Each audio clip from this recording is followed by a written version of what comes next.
Iawn, plis trwch gyda fi i Luc 24, adnodau 13 i 35.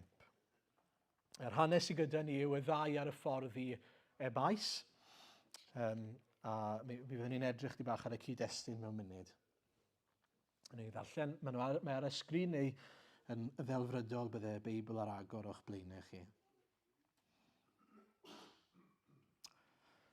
Yn awr, yr un dydd, yr oedd dau ohonynt ar ei ffordd i bentref oedd eiti 1 kilometr ar ddeg o Jerusalem o'r enw Emais. Yr oeddent yn ymddiddan a'i gilydd am yr holl ddigwyddiadau hyn. Yn ystod yr ymddiddan a'r trafod, nesaodd Iesu ei hun atynt a dechrau cerdded gyda hwy, ond rhwystrwyd ei llygaid rhag ei adnabod e. Meddai wrthynt, beth yw'r sylwadau hyn rydych yn ei cyfnewid wrth gerdded? Safasant hwy a'i digalondyd yn ei hwynebau. Atebodd yr un o'r enw Cleopas, rhaid mai ti yw'r unig ymwelydd â Jerusalem nad yw'n gwybod am y pethau sydd wedi digwydd yno y dyddiau diwethaf hyn. Pa bethau, meddai wrthynt? Atebasant hwythau, y pethau sydd wedi digwydd i Iesu o Nazareth. Dyn oedd yn broffwyd nerthol ei weithredoedd a'i eiriau yngwydd Duw a'r holl bobl. Traddododd ein prif offeiriaid ac aelodau ein cyngor ef i'w ddedfrydu i farwolaeth ac fe'i croeshoeliasant. Ein gobaith ni oedd mai ef oedd yr un oedd yn mynd i brynu Israel i ryddid. Ond at hyn oll, heddiw i'r trydydd dydd pan ddigwyddodd y pethau hyn. Hynny, fe'n syfrdanwyd gan rai gwragedd o'n plith, eithant yn y bore bach at y beth a methasant gael ei gorff, ond dychwelsant gan deiri ei bod wedi gweld englynion yn ymddangos, a bod y rheini'n dweud ei fod e'n fyw. Aeth rai o'n cwmni allan at y bedd a'i gael yn union fel y dwedodd y gwragedd, ond ni welsant mohonno ef. Meddai Iesu wrthynt, mor ddiddeall ydych, a mor araf yw eich calonnau i gredu'r cwbl a lefarodd y proffwydi. Ond nid oedd yn rhaid i'r Meseia ddioddef y pethau hyn a mynd i mewn i'w ogoniant. A chan ddechrau gyda Moses a'r holl proffwydi, dehonglodd iddynt y pethau a ysgrifennwyd amdano ef ei hun yn yr holl ysgrythurau.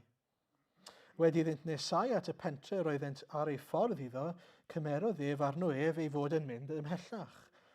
Ond meddent wrtho gan bwyso arno, aros gyda ni, oherwydd y mae hi'n nosi, a'r dydd yn dirwyn i ben. Yna aeth I mewn I aros gyda hwy. Wedi cymryd ei le wrth y bwrdd gyda hwy, cymerodd y bara a bendithio, a'i dorri a'i rhoi iddynt. A gorwyd ei llygaid hwy, ac adnabiasant ef. A diflannodd ef o'i golwg. Meddent wrth ei gilydd, onid oedd ein calonnau ar dan ynom wrth iddo siarad â ni ar y ffordd pan oedd yn egluro'r ysgrythurau I ni. Codasant ar unwaith a dychwelyd I Jerusalem. Cawsant yr 11 a'i dilynwyr wedi ymgynnull ynghyd ac yn dweud fod yr arglwydd yn wir wedi ei gyfodi ac wedi ymddangos I Simon. A droddasant hwythau'r hanes am ei taith ac fel yr oeddent wedi ei adnabod ef a'r doriad y bara. Amen. Iawn, wel, wnaethon ni edrych ar y testun yma rhyw 2 flynedd yn ôl, dwi'n credu.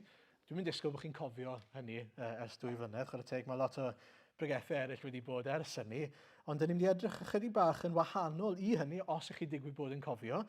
Y bore yma, y tro diwethaf, dyn ni'n edrych ar hwn o safbwynt rili, y ddau ar y ffordd. Heddi, dyn ni'n mynd I edrych ar hwn o safbwynt beth mae Crist yn abl i'w wneud. Sut mae Crist yn gweithredu, os liciwch chi. A felly, jyst I osod yr olygfa I ni, set y sîn nawr, mae'r trydydd dydd, os chi'n sylwi, yr adnod cyntaf, y nawr yr un dydd. Felly, mae'n werth edrych yn ôl yn eich Beiblau, chi'n gweld, dechrau 24, atgyfodiad Iesu. Felly, dydd atgyfodiad Iesu sydd gyda ni fan hyn, y trydydd dydd, ar ôl ei farwolaeth. Maen nhw'n dweud hynny yn yr hanes, wrth gwrs. Mae'r garreg wedi cael ei rolio I ffwrdd, mae corff Iesu wedi dod mas o'r bedd, wrth gwrs. Mae'r llieiniau wedi cael eu gosod yn daclus ar yr ochr fyna. Mae'r angylion wedi dod ac yn ddangos i'r merched. Dyma'r pethau sydd wedi digwydd yn barod te. A mae gyda chi Cleopas sydd yn amlwg yn ddilynwr i Iesu a person arall, o bosib ei wraigau, o bosib disgybl arall sydd yn ddyn. Ni ddim yn gwybod, di ddim yn bwysig iawn yn y cyd-destun. A felly maen nhw nawr yn cerdded adre. Yn cerdded yn ôl adre, mae'n debyg i ymais, neu'n cerdded i ymais beth bynnag, sydd yn rhyw daith 7 milltir neu 11 kilometr. Ac wrth iddyn nhw'n wneud hynny wrth gwrs, maen nhw'n drist, a byddwn ni'n dod at hynny mewn eiliad. 3 pheth ni'n mynd i edrych arno bore yma te. Crist sydd yn ceisio, Crist sydd yn cynhesu calonnau, a Crist sydd yn uno. Okay? So 3 pheth. Crist sydd yn ceisio i ddechrau. Wrth wraidd yr hanes yma, beth mae Crist yn dangos i ni? Mae e'n dod ar ôl pobl. Mae e'n dod ac yn ceisio pobl. Pobl sydd ddim yn heiddi cael eu ceisio. Be dwi'n ei olygu gan hynny? Wel, beth maen nhw'n ei wneud? Maen nhw yn cerdded adre oherwydd eu bod nhw wedi troi cefn ar yr arglwydd. Oherwydd eu bod nhw wedi yn ei sefyllfa diddeall ac yn ei diogi mewn gwirionedd wedi camddeall pwy yw yr arglwydd Iesu.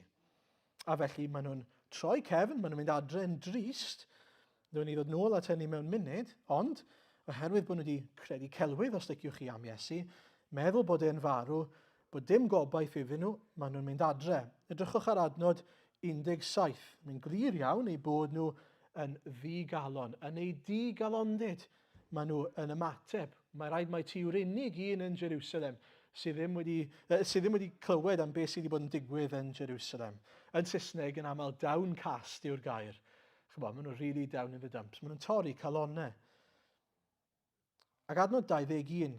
Ein gobaith ni oedd. Mae fe oedd yr un ein prynu ni i ryddid. Nid ein gobaith ni yw, yr un mae fe fydd yn ein rhyddhau ni, ond ein gobaith ni oedd. Mae'r gobaith yna nawr wedi mynd. Pam oherwydd mae wedi marw sy'n golwg ohono fe. Mae rhaid fod beth oedd wedi cael ei ddweud gan yr arglwydd Iesu amdano fe ei hunan yn anwir. Dyma'r casgliad maen nhw wedi dod iddo fe. Mewn un ystyr, maen nhw mor agos, maen nhw yn agos at wybod cymaint o'r gwirionedd am yr arglwydd Iesu. Ys chi'n sylwi, maen nhw'n gwybod fod e'n brynwr. Ein gobaith ni oedd fe oedd yr un prynu ni i ryddid. Maen nhw'n clywed fod y bedd yn wag.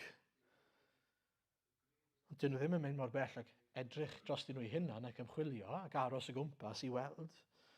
Maen nhw'n clywed fod angylion wedi ymddangos i'r benod yma. A maen nhw'n rhyfeddu at hynny, ond dyw hwnna ddim yn newid y ffaith bod nhw'n mynd adre ac yn rhoi lan.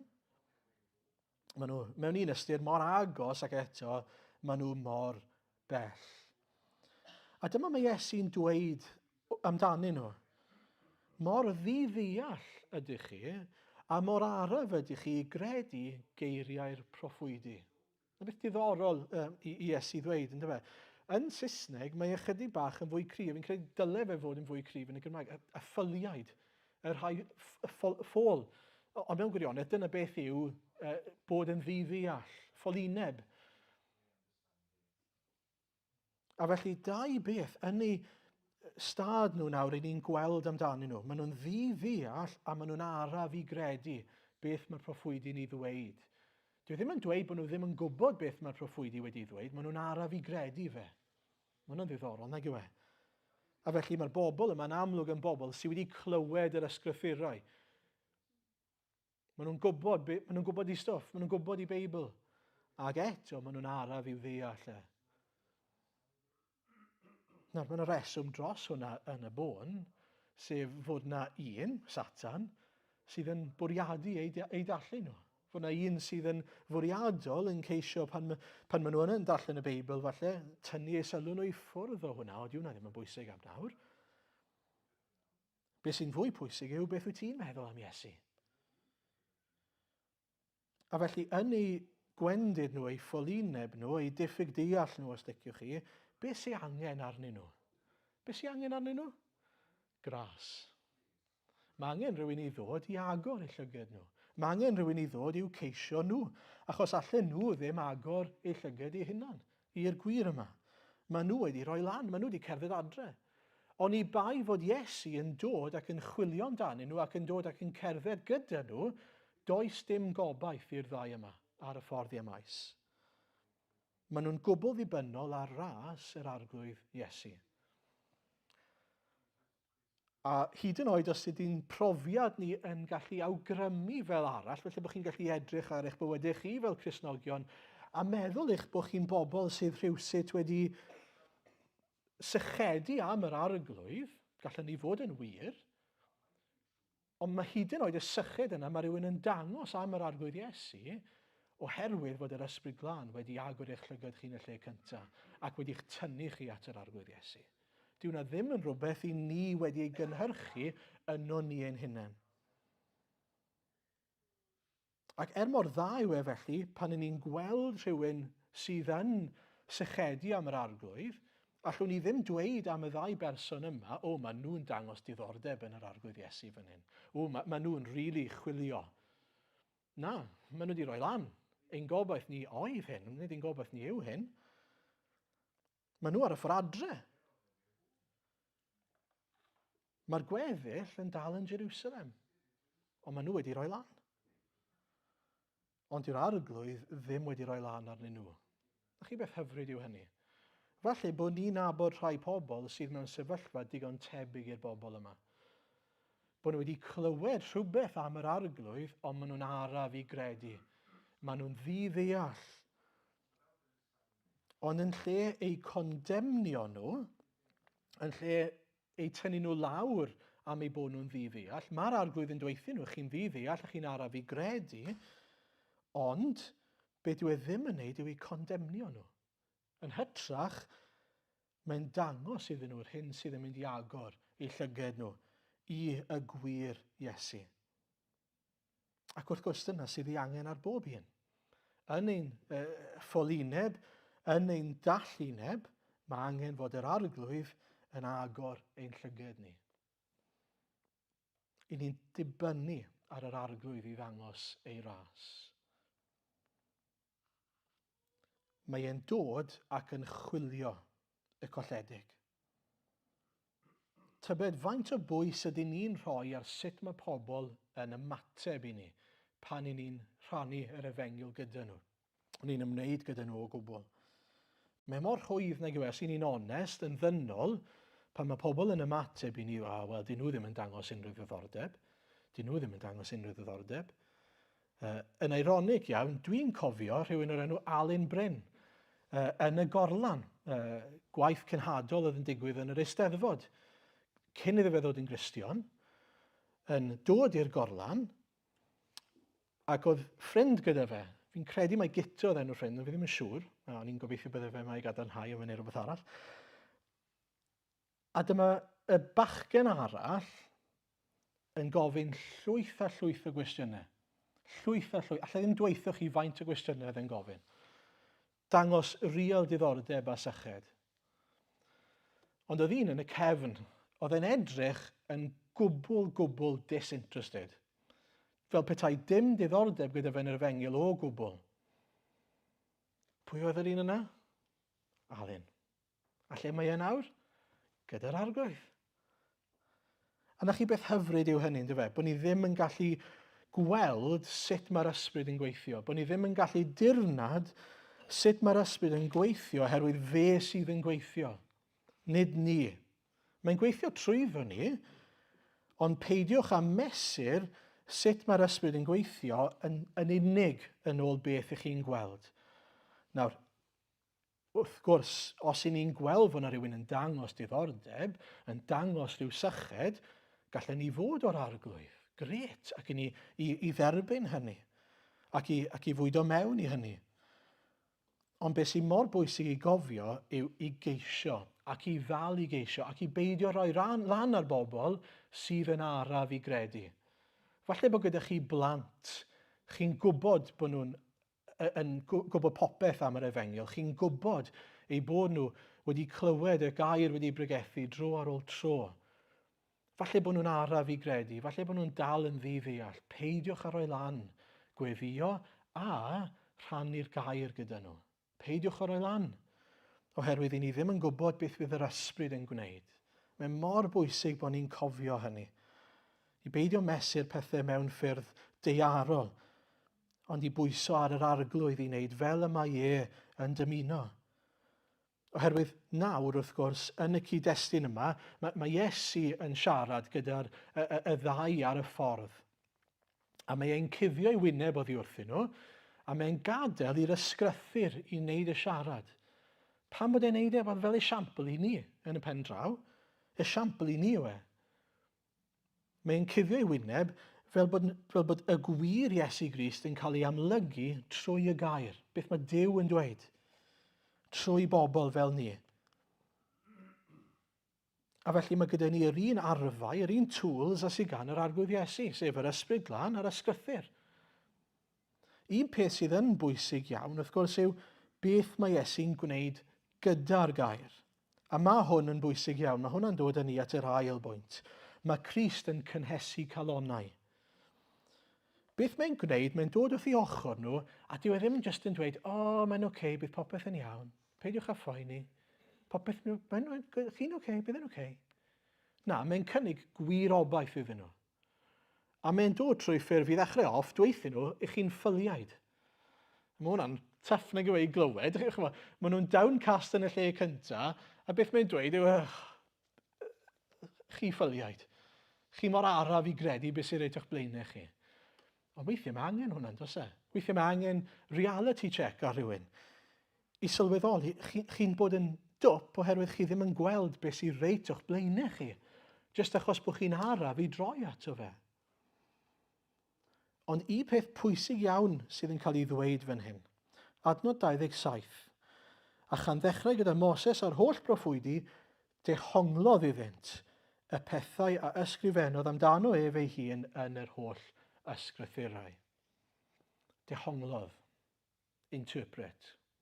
Be mae'n neud yw mae'n cymryd y gair, yr holl proffwydoliaethau, a mae'n esbonio sut mae reina'n pwyntio at yr arglwydd Iesu. Be dyw e ddim yn neud yw just dweud beth yw nhw. Mae'n esbonio pam fod rhain yn golygu mae Iesu yw'r Meseia. Mae hwn yn bwysig. Mae'n clymu'r ddau at ei gilydd. Y dehongli yna, yr esbonio yna yw'r peth pwysig. Mae pensaer da, architect da, pan maen nhw'n cael cynlluniau, maen nhw'n astudio'r cynlluniau, neu ar ôl gwneud cynlluniau, maen nhw'n astudio'r cynlluniau, a pan mae'r adeiladwyr yn adeiladu, maen nhw wedyn yn mynd ac maen nhw'n cymharu'r ddau. So, os byddwch chi'n troi lan i new build, ac ar y plans mae'n gweud mae'r stafell yna i fod yn 20 metres by 30 metres, ond mae'r stafell yn 2 metres by 3 metres, mae problem gyda ni. A mae'r pensaer da yn dweud, hang on, mae rhywbeth yn bod fan hyn. Dyw hwn ddim yn cyfateb, dyw hwn ddim yn iawn. Dyw hwn ddim yn ôl y cynlluniau. A beth mae Iesu'n gwneud fan hyn gyda'r ysgrythurau ac yn wyneb pwy yw Iesu a beth yw bywyd Iesu, beth mae hwnna'n dangos i ni yw dweud, hang on, mae popeth yn cyd-fynd gyda'r cynlluniau. Mae popeth yn union fel y mae'r cynllun, fel y mae'r holl addewidion yn dweud am y Meseia.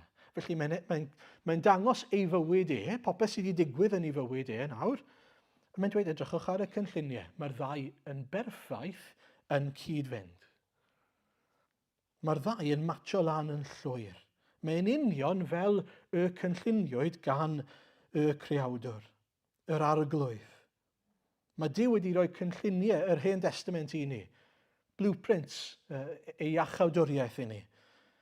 Gwaredwr, gŵr clwyfedig, un fydd yn oen ifydd yn mynd i'r lladdfa yn ein lle ni, bydd e'n cymryd ein gweiledd ni, bydd e'n cymryd ein troseddau ni arno fe ei hunan. Mae'n dweud hyn i gyd yn yr Hen Testament. Bydd e'n ddew, fydd e'n cael ei wrthod a'i ladd ac eto'n atgyfodi. Bydd e'n cyfiawnhau llawer. Y rhai fydd yn dod ato fe ac yn maddau eu pechodau nhw. Bydd e'n frenin dros y cenhedloedd ac yn y blaen ac yn y blaen. Mae'r pethau mae gyd yn cael ei ddweud yn yr Hen Testament. A beth mae'n dweud wrth y bobl yma, yw chi mor ffôl oherwydd dyma beth chi fod yn edrych mas amdano fel Meseia, ond chi'n edrych am rhywbeth hollol wahanol. Chi'n meddwl am Meseia gwahanol, Meseia dearol.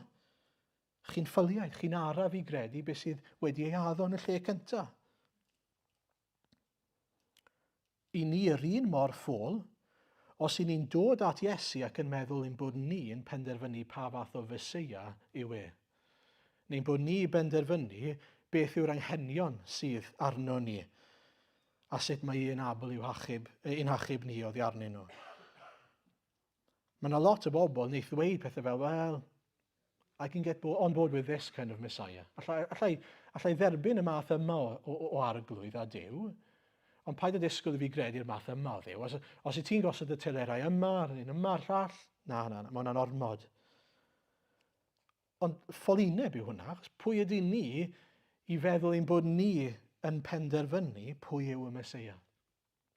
Pwy ydy ni i feddwl ein bod ni yn gwybod beth yw'n angen penna ni hyd yn oed? Mae plant weithiau fel yna, nag 'yn nhw. Maen nhw'n dod atoch chi gyda rhyw broblem. Dad, dwi wedi blino. A dwi'n dweutho nhw, fi'n gwybod beth yw'r ateb, ti angen mynd i'r gwely. A maen nhw'n ymateb, nice try, Dad, ond dim dyna beth sy'n angen arno i. Diolch am drial helpu, ond beth sy'n angen arno i yw lot o siwgr. So, sweets falle. A petai nhw'n cael beth maen nhw'n moyn, ydyn nhw'n well off? Wel na, maen nhw'n teimlo'n sal, maen nhw'n sugar crash, maen nhw'n orflinedig, overtired, ac yn methu mynd i gysgu, a maen nhw'n wath fyth.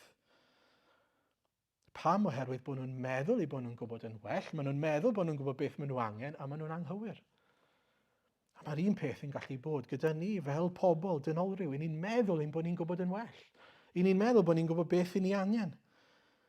Mae'r bobl yma'n dod at Iesu ac yn meddwl mae beth maen nhw angen yw rhywun i ddod a sorto mas y rhufeiniaid drwg na. Dim ond bod nhw'n cael gwared ar y rhufeiniaid, bydd popeth yn iawn. Dyna beth o'n nhw'n disgwyl am mewn gwaredwr i ni roi rhyddid dearol, political, i Israel.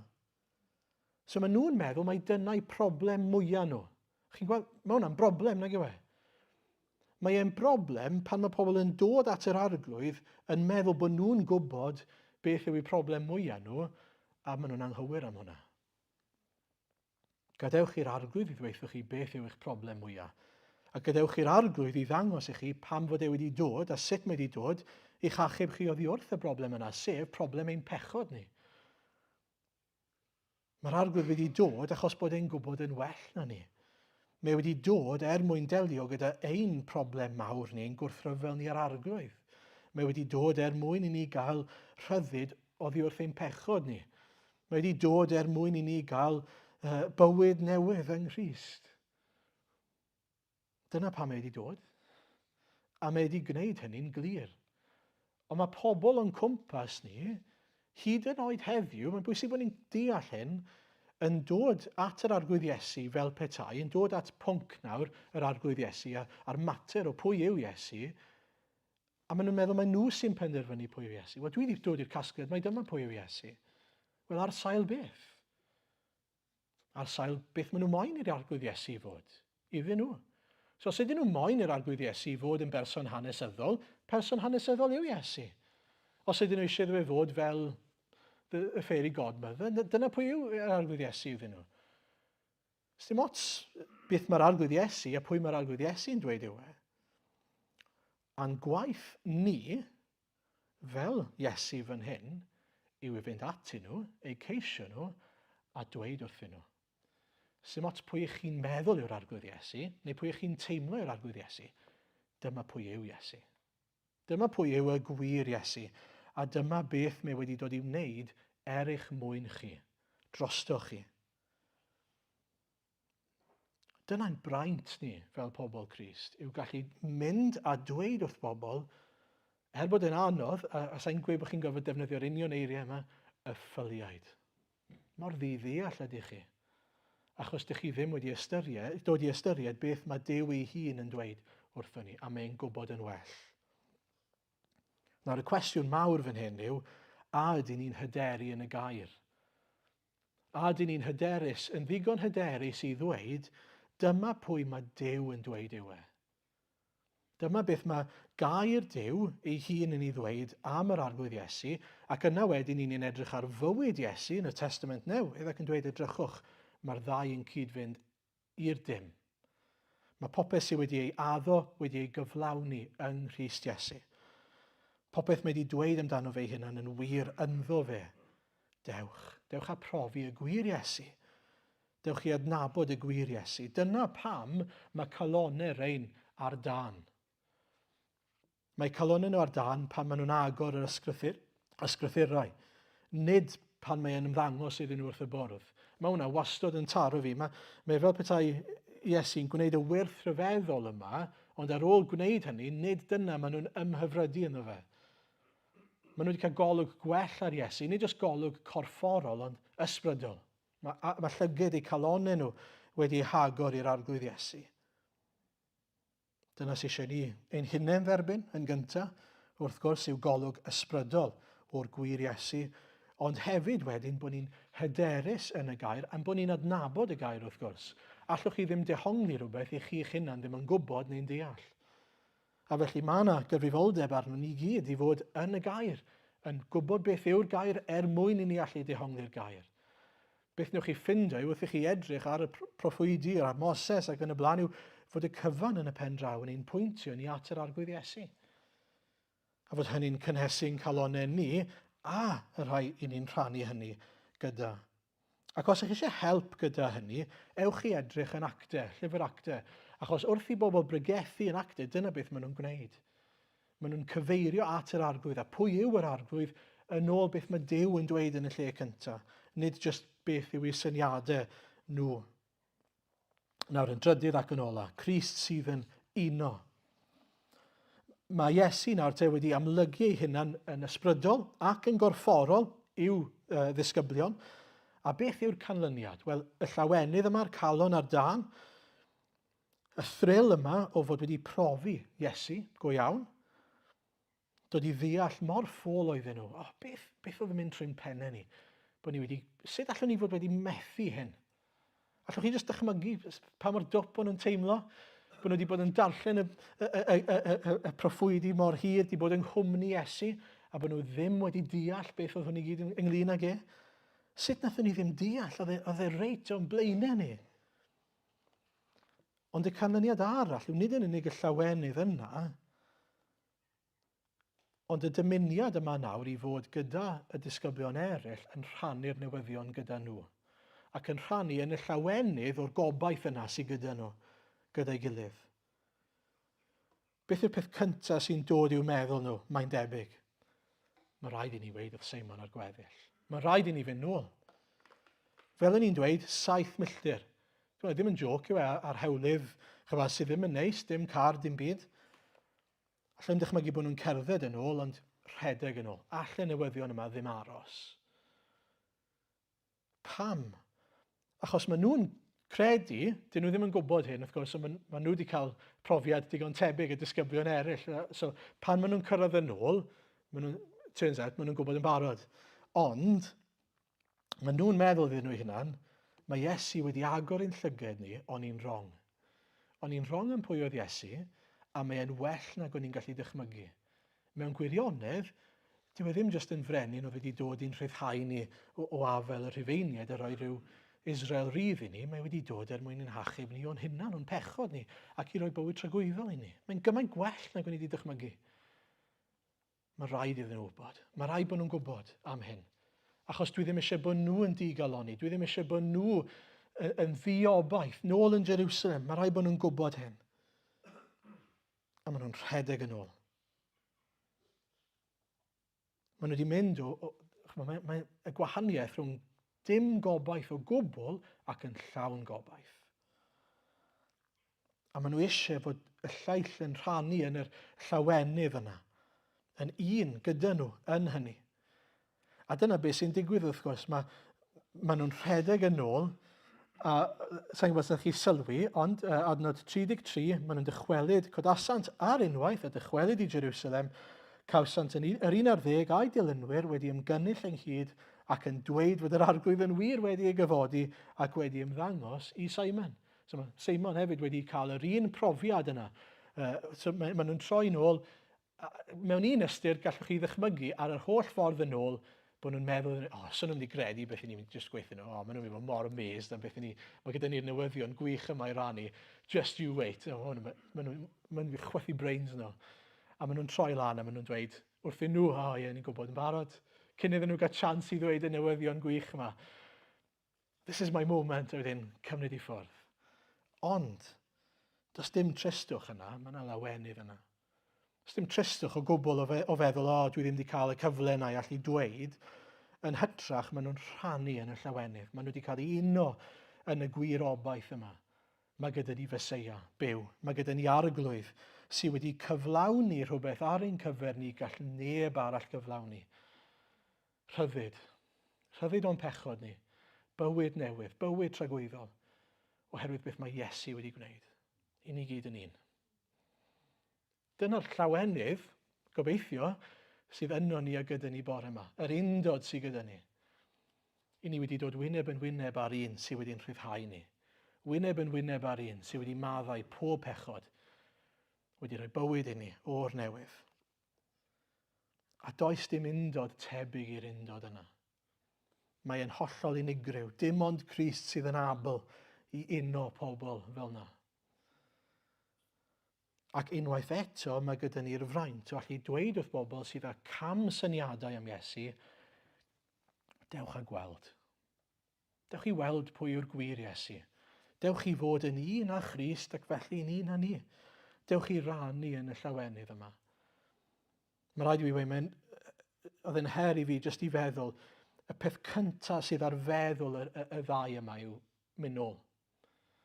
Mae wedi bod yn ddiwrnod hir iddyn nhw. Maen nhw wedi cael swper, mae'n amlwg bron yn nosi.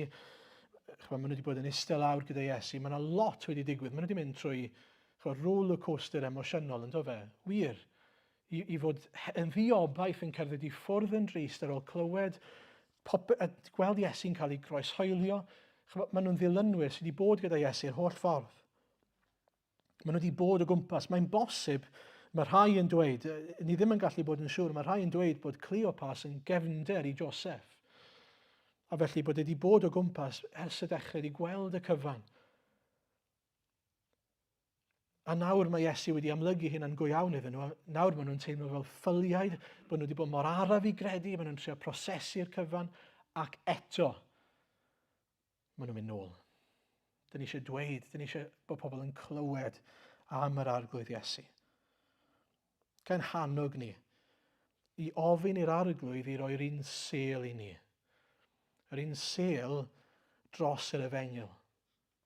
Nid yn unig hyder a pwyso ar y gair ac ar yr efengil i wneud y gwaith. Hynny, be fi'n golygu gan hynny di, bod e'n gret i ni rannu'n tystiolaeth gyda pobl, bod e'n gret i ni ddweud wrth pobl pwy ni'n credu yw Iesu, y peth pwysig yw pwy mae Iesu'n dweud yw a sut mae'r arglwydd trwy hanes a trwy y gair yn cadarnhau hynny ni. Dyna'n hyder ni yn y gair. Ond hefyd trwy'r ysbryd sêl. Ein bod ni'n dymuno bod pobl eraill yn dod i mewn. Ydych chi'n dymuno fod pobl yn rhannu yn y llawenydd yma? Mae'n rhwydd i ni ddweud, wir, ydych chi'n dymuno fod pobl yn rhannu yn y llawenydd yma? Ydy'n boddran chi fod pobl yn cwmpas ni, fod eich cymdogion chi yn meddwl pethau am yr arglwydd Iesu sydd ddim yn wir? Yw e'n boddran ni bod ni'n mynd trwy fywyd, fod pobl yn gwneud penderfyniadau am yr arglwydd Iesu sydd yn gwbl anghywir? Bod nhw'n ddall i reality, a bod ni ddim hyd yn oed wedi boddran esbonio iddyn nhw. Pwy yw Iesu go iawn? Gweddiwch ar yr arglwydd i'ch defnyddio chi ac i roi sêl i chi, os ych chi'n oer. Os ych chi'n ymwybodol bod chi'n oer, gofynnwch i'r arglwydd. Arglwydd, rho sêl i fi. Rho argyhoeddiad i fi. Am y gwir. Mae hwnna'n iawn i ddweud hynny. Falle'n bod chi wedi colli golwg ar ddifrifoldeb yr Efengil. A gweddiwch ar yr arglwydd ein defnyddio ni gyd, ac yn fwy na hynny defnyddio ei air i amlygu ei hunan a cynhesu calonnau llawer mwy clod i'w enw fe. Amen.